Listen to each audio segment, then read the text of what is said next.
Hi, welcome back to my channel. ಎಲ್ಲರೂ ಹೇಗಿದ್ದೀರಾ? ನಾನು ಅಶ್ವಿನಿ ರವೀಶ್. ನಾನಿವತ್ತು ಚಪಾತಿ ಮಾಡ್ತಾ ಇದ್ದೇನೆ. ಇಲ್ಲಿ ನನ್ನ ಜೊತೆ ನನ್ನ ಮಗಳು ಇದ್ದಾಳೆ, ಅವಳ ಹೆಸರು ತ್ರಿವೇದ. ಹಾಗೆ ನನ್ನ ನಾದಿನಿಯ ಮಗಳಿದ್ದಾಳೆ, ಅವಳ ಹೆಸರು ಸಾನ್ವಿ.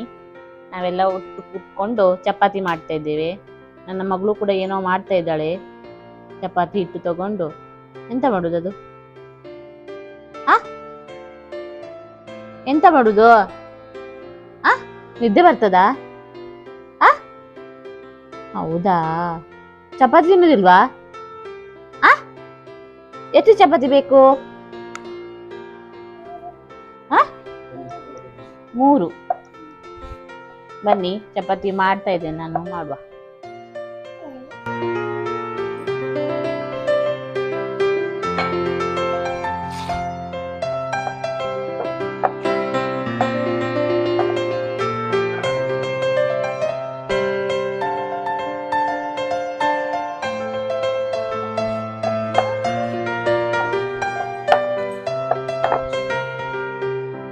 ನಾನಿವತ್ತು ಈ ಚಪಾತಿ ಜೊತೆ ತಿನ್ಲಿಕ್ಕೆ ಮೊಟ್ಟೆಯಿಂದ ಒಂದು ಒಳ್ಳೆಯ ರೆಸಿಪಿಯನ್ನ ಮಾಡ್ತಾ ಇದ್ದೇನೆ. ಅದೇನಂತ ಹೇಳಿದ್ರೆ, ಮೊಟ್ಟೆಯನ್ನ ಬುರ್ಜಿ ಮಾಡಿ ನಂತರ ಅದರ ಗ್ರೇವಿಯನ್ನ ಮಾಡ್ತಾ ಇದ್ದೇನೆ. ಚಪಾತಿ ಜೊತೆ ತಿನ್ಲಿಕ್ಕೆ ತುಂಬಾ ಒಳ್ಳೆಯ ಕಾಂಬಿನೇಷನ್ ಅದು.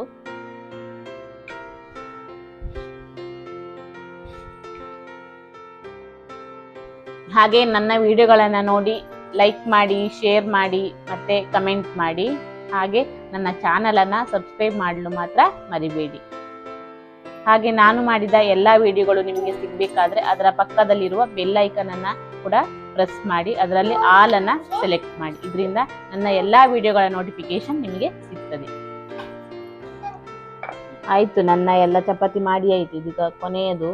ಇದಾದ ನಂತರ ನಾನು ನಿಮಗೆ ಎಗ್ ಬುರ್ಜಿ ಗ್ರೇವಿಯನ್ನ ಹೇಗೆ ಮಾಡುವುದಂತ ತೋರಿಸ್ತೇನೆ.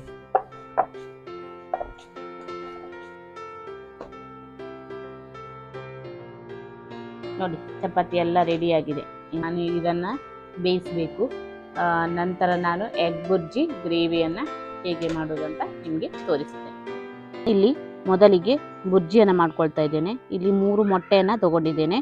ಅದಕ್ಕೆ ಅರ್ಧ ಚಮಚ ಉಪ್ಪು ಹಾಕಿ ಇದನ್ನು ಚೆನ್ನಾಗಿ ಮಿಕ್ಸ್ ಮಾಡ್ಕೊಳ್ತಾ ಇದ್ದೇನೆ. ಮಿಕ್ಸ್ ಮಾಡಿದ ನಂತರ ನಾನು ಇದನ್ನು ಈಗ ಬುರ್ಜಿ ಮಾಡ್ಕೊಳ್ತಾ ಇದ್ದೇನೆ. ಮೊದಲಿಗೆ ಒಂದು ಪ್ಯಾನಿಗೆ ಒಂದು 3 ರಿಂದ 4 ಚಮಚ ಎಣ್ಣೆಯನ್ನು ಹಾಕ್ತಾ ಇದ್ದೇನೆ. ಒಂದು ಮೀಡಿಯಂ ಗಾತ್ರದ ಈರುಳ್ಳಿಯನ್ನು ಕಟ್ ಮಾಡಿ ಇದಕ್ಕೆ ಸೇರಿಸಿ ಚೆನ್ನಾಗಿ ಫ್ರೈ ಮಾಡ್ಕೊಳ್ತಾ ಇದ್ದೇನೆ. ಹಾಗೆ ಇಲ್ಲಿ ಅರ್ಧ ಚಮಚ ಆಗುವಷ್ಟು ಕಾಳು ಮೆಣಸಿನ ಪುಡಿಯನ್ನು ಕೂಡ ಇದಕ್ಕೆ ಹಾಕ್ತಾ ಇದ್ದೇನೆ. ಹಾಕಿ ಚೆನ್ನಾಗಿ ಮಿಕ್ಸ್ ಮಾಡಿ ನಂತರ ಇದಕ್ಕೆ ನಾವು ಈಗ ಮೊಟ್ಟೆಯನ್ನು ಹಾಕಬೇಕು. ಮೊಟ್ಟೆಯನ್ನು ಹಾಕಿ ಚೆನ್ನಾಗಿ ಮಿಕ್ಸ್ ಮಾಡಬೇಕು. ಚೆನ್ನಾಗಿ ಮಿಕ್ಸ್ ಮಾಡಿದ ನಂತರ ನಾವು ಗ್ರೇವಿ ಮಾಡ್ಕೊಳ್ಳಿಕ್ಕುಂಟು. ಇದನ್ನು ಈಗ ನಾನು ಮಾಡ್ತಾ ಇದ್ದೇನೆ. ಚೆನ್ನಾಗಿ ಮಿಕ್ಸ್ ಮಾಡ್ತಾ ಇದ್ದೇನೆ. ಅದು ಈ ರೀತಿ ಆಗ್ತದೆ, ಹುಡಿ ಹುಡಿ ಮಾಡ್ಕೊಳ್ಬೇಕು. ಇದು ರೆಡಿ ಆದ ನಂತರ ನಾನು ಈಗ ಗ್ರೇವಿ ಮಾಡ್ಕೊಳ್ಳಿಕ್ಕೆ ರೆಡಿ ಮಾಡ್ಕೊಳ್ತಾ ಇದ್ದೇನೆ. ಮೊದಲಿಗೆ ಒಂದು ಕಡಾಯಿ ತಗೊಂಡಿದ್ದೇನೆ. ಅದಕ್ಕೆ ಒಂದು 4 ರಿಂದ 5 ಚಮಚ ಆಗುವಷ್ಟು ಎಣ್ಣೆಯನ್ನು ಹಾಕ್ತಾ ಇದ್ದೇನೆ. ಎಣ್ಣೆ ಬಿಸಿಯಾದ ನಂತರ 1 ಇಂಚು ಚಕ್ಕೆ, 1 ಏಲಕ್ಕಿ, ಹಾಗೆ 1 ಚಕ್ರ ಮೊಗ್ಗು, ಸ್ವಲ್ಪ ಬೆಳ್ಳುಳ್ಳಿಯನ್ನು ಕಟ್ ಮಾಡಿ ಹಾಕ್ತಾ ಇದ್ದೇನೆ. ಅದರ ಜೊತೆ 2 ಮೀಡಿಯಂ ಗಾತ್ರದ ಈರುಳ್ಳಿಯನ್ನು ಕಟ್ ಮಾಡಿ ಇದಕ್ಕೆ ಹಾಕಿ ಫ್ರೈ ಮಾಡ್ಕೊಳ್ತಾ ಇದ್ದೇನೆ. ಇದು ಫ್ರೈ ಮಾಡಿದ ನಂತರ 2 ರಿಂದ 3 ಹಸಿಮೆಣಸನ್ನು ಕೂಡ ಕಟ್ ಮಾಡಿ ಇದಕ್ಕೆ ಹಾಕ್ತಾ ಇದ್ದೇನೆ. ಕಟ್ ಮಾಡಿ ಹಾಕಿದ ನಂತರ 1 ಮೀಡಿಯಂ ಗಾತ್ರದ ಟೊಮೆಟೊವನ್ನು ಕೂಡ ಕಟ್ ಮಾಡಿ ಹಾಕ್ತಾ ಇದ್ದೇನೆ. ಹಾಗೆ 1 ಚಮಚ ಶುಂಠಿ ಬೆಳ್ಳುಳ್ಳಿ ಪೇಸ್ಟನ್ನು ಹಾಕಿ ಚೆನ್ನಾಗಿ ಮಿಕ್ಸ್ ಮಾಡ್ತಾ ಇದ್ದೇನೆ. ಹಾಗೆ ನಾನಿಲ್ಲಿ ಅರ್ಧ ಚಮಚ ಉಪ್ಪನ್ನು ಹಾಕ್ತಾ ಇದ್ದೇನೆ. ಉಪ್ಪು ಹಾಕಿದ ನಂತರ ನಾನು ಇದಕ್ಕೆ 1 ಚಮಚ ಧನಿಯಾ ಪುಡಿ, ಹಾಗೆ 1/4 ಚಮಚ ಅರಶಿನ, ಹಾಗೆ 1 ಚಮಚ ಖಾರದ ಪುಡಿಯನ್ನು ಕೂಡ ಹಾಕ್ತಾ ಇದ್ದೇನೆ. ಹಾಕಿ ಚೆನ್ನಾಗಿ ಮಿಕ್ಸ್ ಮಾಡ್ಕೊಳ್ತಾ ಇದ್ದೇನೆ. ನಾನು ಇಲ್ಲಿ 1 ಟೊಮೆಟೊವನ್ನು ಈ ರೀತಿ ಗ್ರೈಂಡ್ ಮಾಡಿ ಇದಕ್ಕೆ ಸೇರಿಸ್ತಾ ಇದ್ದೇನೆ. ಸೇರಿಸಿದ ನಂತರ ನಾವು ಇದಕ್ಕೆ ನೀರನ್ನು ಹಾಕ್ಕೊಳ್ಬೇಕು. ಒಂದು ಅರ್ಧ ಲೋಟ ನೀರನ್ನು ಇದಕ್ಕೆ ಹಾಕ್ತಾ ಇದ್ದೇನೆ.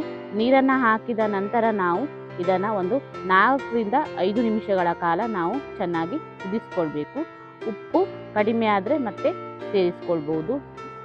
ನಾನೀಗ ಇದನ್ನು ಮುಚ್ಚಿ ಒಂದು 4 ರಿಂದ 5 ನಿಮಿಷಗಳ ಕಾಲ ಕುದಿಸಿಕೊಳ್ತಾ ಇದ್ದೇನೆ.